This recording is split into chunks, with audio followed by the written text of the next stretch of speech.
पावडरचा रिझल्ट असा पण आला आम्हाला हा जेव्हा काही चारा खायची बंद झाली हा. का मला म्हणे तुम्ही ते 2 चमचे तिला पाजा माझ्याकडे बर होते ना. म्हणजे आजारामुळे चारा खायची बंद झाली. बंद झाली बरं. ते म्हणे माझ्याकडून ते 2 चमचे आणि पाजा म्हणे बर ती पाजली 2 तासांनी चारा खायला लागली गाई. जी गाई डॉक्टरला ट्रीटमेंट केल्याशिवाय एक एक दिवस काही करत नाही, खात हा, नाही, हा. उलट ती आणखीन 2 दिवस खायची बंद करते. बंद करते बरोबर डॉक्टर दूध इंजेक्शन कमी खाल्लं. होतं लगेच हा. मग ती गाई चारा खायला 2 तासात लागली. जादूच आहे ना मग. जादू झाली त्यांना ते तिथून थोडं हे होत चाललं ना. मग पण तरी आम्ही त्यांची डेअरिंग होईना तिथून ना. पुढे घ्या म्हटलं तरी डेअरिंग होईना.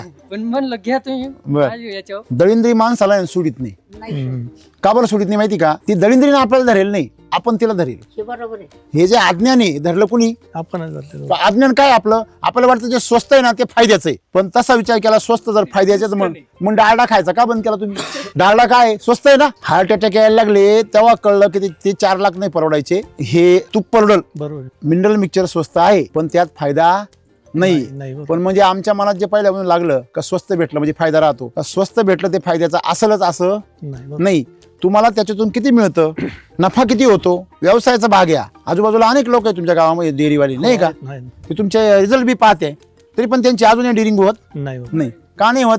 कारण ते खर्च का पाहते. एवढे जाणारे, हा अरे जाणार नाही पण परत तेवढे येणारे, बरोबर जास्त- एवढे वाचणारे. आता तुमचे काय काय पैसे वाचले. समजा त्या दिवशी ती गाय चारा खायची बंद झाली, ती जर तुम्हाला डॉक्टर बोलावला आला असतं किती पैसे लागले असते? 1-1.5 तर नक्कीच गेले असते. बरोबर आहे. हो. आणि यांच्याकडून 2 चमचे केवढे आणले समजा 30 रुपयांनी पडतो आपलं. 70 रुपये झाले. जिथं 1500 रुपये खर्च येणार होते किती रुपयात काम झालं? 70 रुपये. बरोबर 100 झाला. हो बरोबर आहे ना. म्हणजे फायदा आहे का तोटा आहे इथंच लगेच कळतो. कळत